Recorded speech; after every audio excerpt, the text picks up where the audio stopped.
And I guess this kind of leads into the next thing, which would be the measures, right? The ballot questions. Yep. For this one, I was actually able to find this because I actually received this in the mail, but then Right. I was reading through this, but I was able to find this online, which I was really happy about because Hmm. then obviously it's easier to share.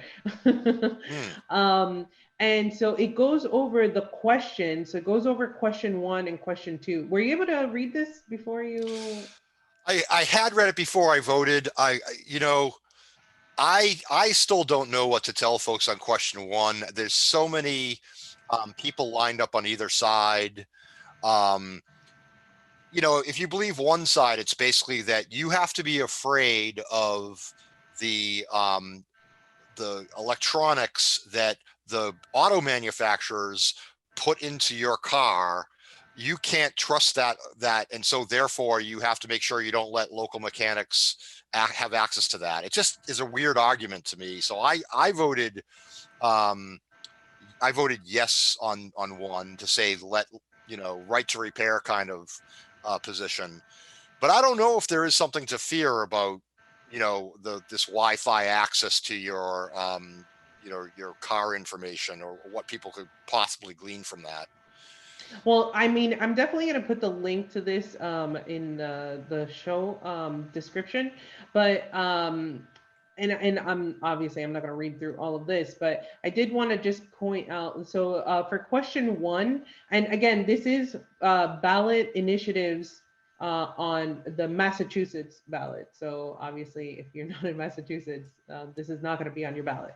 Um, but this question one is a law proposed about motor vehicle mechanical data. And essentially, if a yes vote would provide motor vehicle owners and independent repair facilities with expanded access to wirelessly transmitted mechanical data related to their vehicle's maintenance and repair. All right. So a no vote would make no change in the law governing access to vehicles' wirelessly transmitted mechanical data. And then, so then the arguments, which I thought this was so cool that they put this together. This is like really good. I felt like this deserves a little pat on the back, right? So Mm. it says in favor, a yes vote for right to repair, which let's start with that. So right to repair, that already makes me think like a right to work state, and that already makes me think no. Hmm. Interesting. Um, Okay. but so a yes vote for right to repair will guarantee that as technology advances, drivers can continue to get their cars repaired where they want. We passed the first right to repair law in 2012, but as new cars become more computerized, auto manufacturers are using a loophole to restrict access to data needed to diagnose problems, make repairs, and perform maintenance. This means car owners are steered toward more expensive dealer repair options. Vote yes to protect independent repair shops and preserve your ability to shop around. Voting yes provides access only to mechanical and repair information, not personal information. A yes vote ensures that you will have the choice to see how they've worded all of this, right? So it's Hmm. all for your benefit, which that is very iffy to me when it's worded this way, whenever it comes to any sort of legislation. A yes vote ensures that you will have the choice to provide access to the repair information necessary to fix your car to your local independent repair shop, even as cars become more computerized. It's your car, you paid for it, you should get it fixed where you want. Now, against is vote no on question one to protect your privacy, your safety, and your family.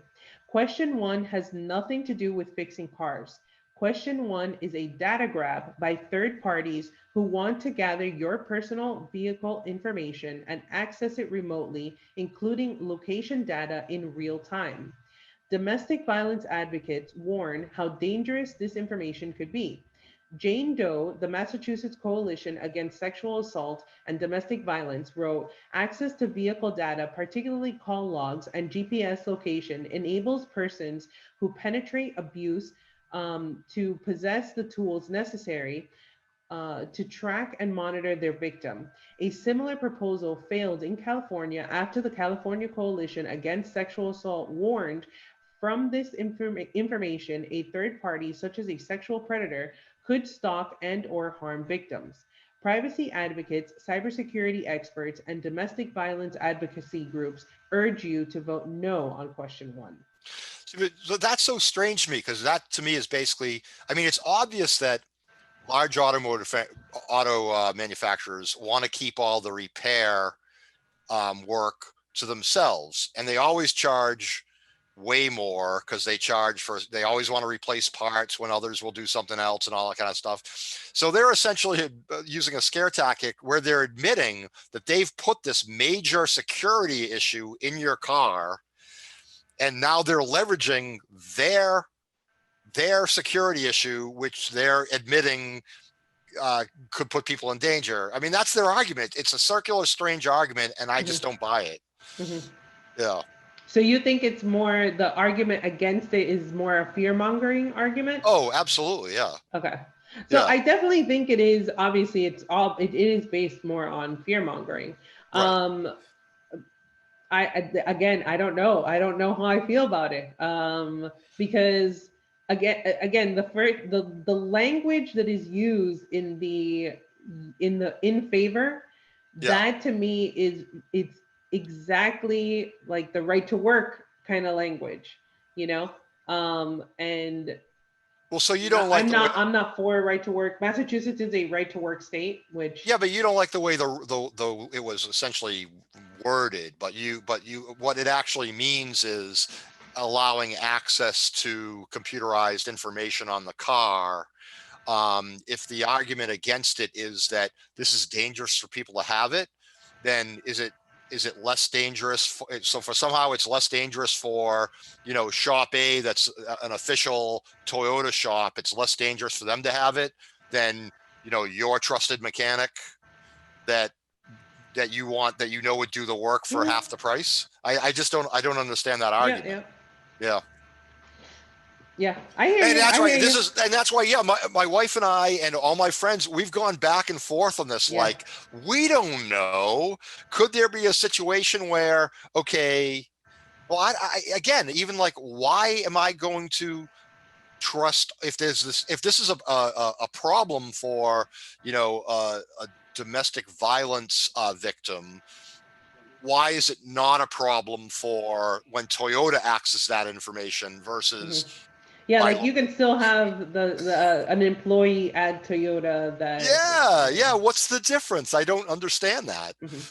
They have the codes. They can access it. We're just talking about having this other person have a code. I mean, I think You if have that's more the only choice. aspect that's Yeah. changing, then I guess yes. Yeah, you have more choice of who you bring it to. What if you really trust this independent guy and the Toyota But that's local? also, but you have to remember that that's also how it's always sold to you, that it's to your benefit, that it's to give you more options, right? But then, Yeah, but as I understand what the issue is about providing access to this data that's already collected because of what the auto manufacturers have put in your car, then we know that Toyota, Honda, Ford already have access to this information.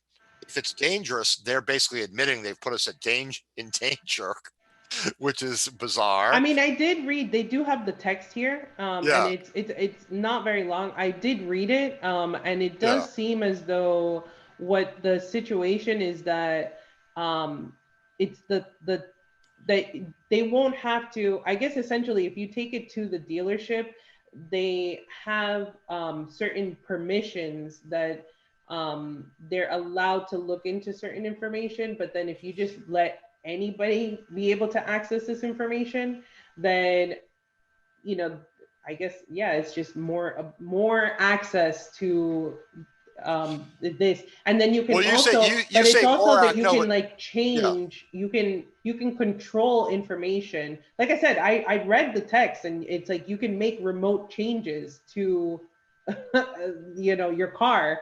So it's just, again, it's also about allowing more access, that I guess if it's more controlled who has access to this information or permissions, you know what I'm saying, versus not having that.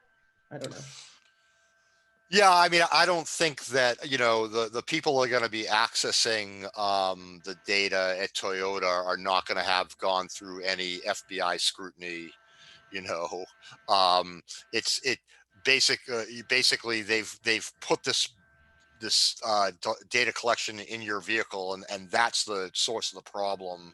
Um, and I think I would favor allowing people to choose who they trust to access that information by allowing them to go to the mechanic they trust more.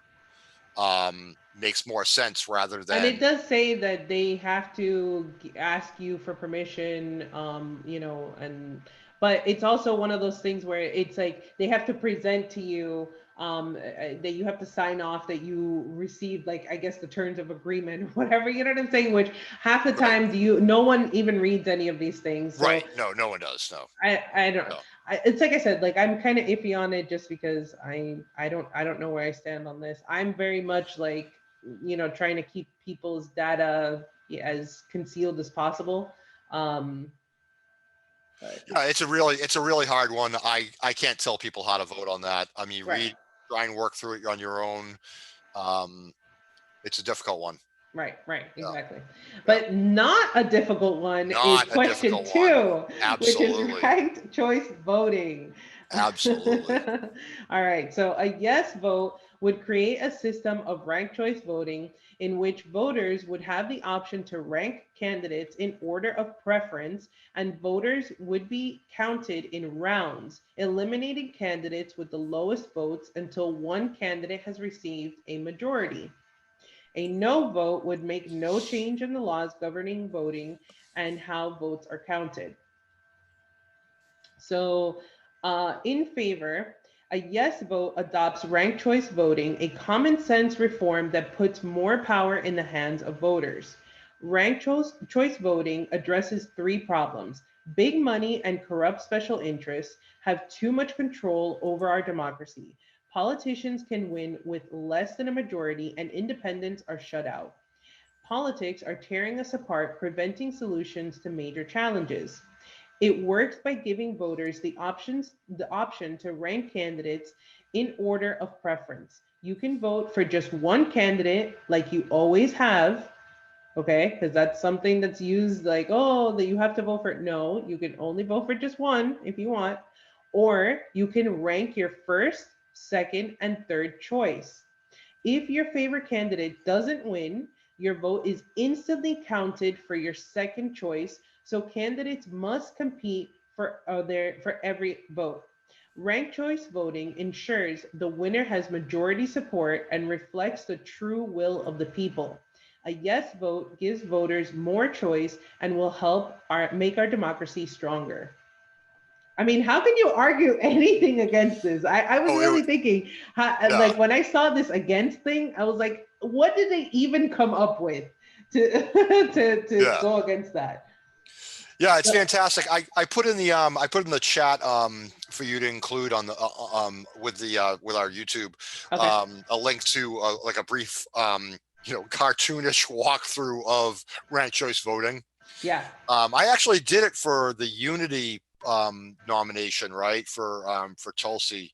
Um, and it's just really wonderful. It's wonderfully freeing just to be able to say, this is my number one choice for a candidate. This is my number two. This is my number three. It completely eliminates the Jill Stein or Ralph Nader issue with spoiler, being a spoiler, yeah, the spoiler issue. It completely eliminates the fact of anyone being able to call you a spoiler for voting for who you want to vote for, who most closely aligns with your beliefs. Because that person, if they're truly a spoiler and they get like only 10%, your second ranked votes will go to the one of the other candidates. right? So it completely takes care of that. The other thing is I really like the idea of on ranked choice voting, you should be able to actually find out what is the actual support for Howie Hawkins or Joe Jorgensen or Jill Stein, Right. because they're not forced to vote for somebody else. In the first round, you'll actually see that, Jill Stein actually got 15% of the vote. If people actually of people that how they actually feel about it. And that should snowball to real support for third parties that Right. should give us, um, the choices that we really want. Right. So Yeah, anyone that really wants to bring about any sort of real change to our political system should be in favor of ranked choice voting. At the very minimum, absolutely. you should be in favor of this. There's again, I couldn't believe that there was actually something against this, but Yeah, and there's the so argument. Yeah, for a lot of folks, there's not a lot of joy in going casting a ballot um, this time, but you can feel really good about going in Massachusetts and voting for yes on two. yes, Absolutely. yes. Yeah. All right. So then the argument against it says two Democratic governors. See, again, so there's really no argument, right? Yeah, they're So this, saying that people are so dumb they'll get confused by it, and that's yeah, ridiculous. Like I say, yeah, a 2-minute cartoon video can explain it, and you'll understand it completely. right. So it Yeah, says two Democratic governors rejected ranked choice voting because it was confusing and denied voters informed choice, which, again, it's it's up crazy. and down.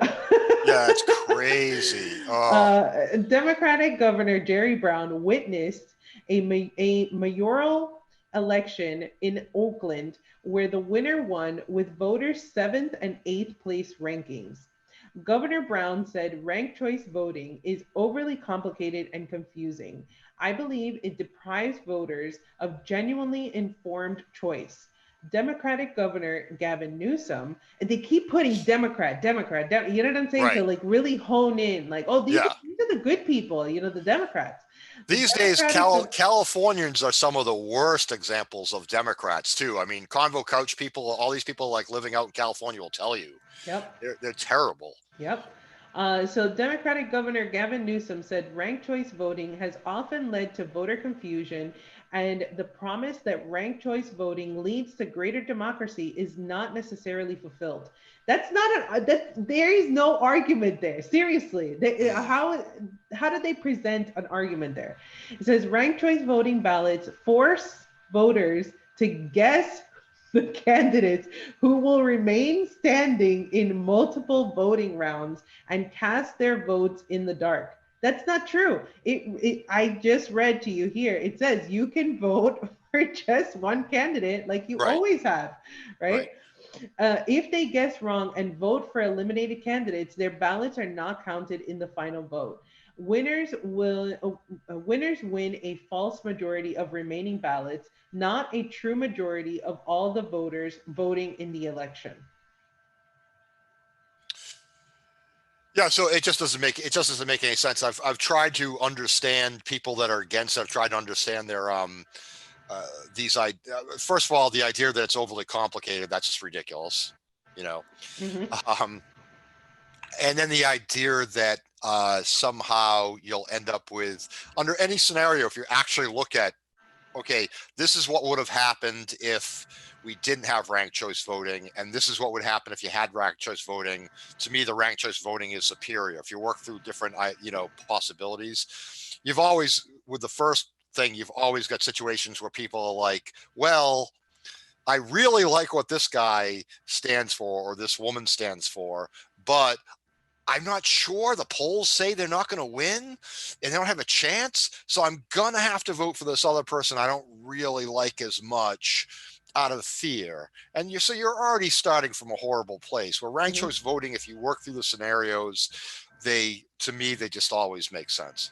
Even that one example in the ballot literature where they're talking about, obviously it was a case where there are so many candidates and the percentages that that they were holding in of supporters were so small, each one Mm-hmm. of them, you still would end up with a better situation going through the process of ranked choice voting, because somebody would have finally, it would fall somewhere on your ranking rather than everyone just having to vote out of fear for this person or that person, and you're very likely in that situation would have still ended up with somebody not making 50% and getting elected with less than 50%, which I don't think makes anybody happy.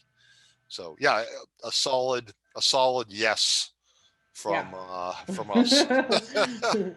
Peanuts from the plebs The only thing approved. really that lately to be excited about and happy with, you know. I know, seriously. Yeah. And look, I think with this we can actually end on a good note. Yes. Fantastic.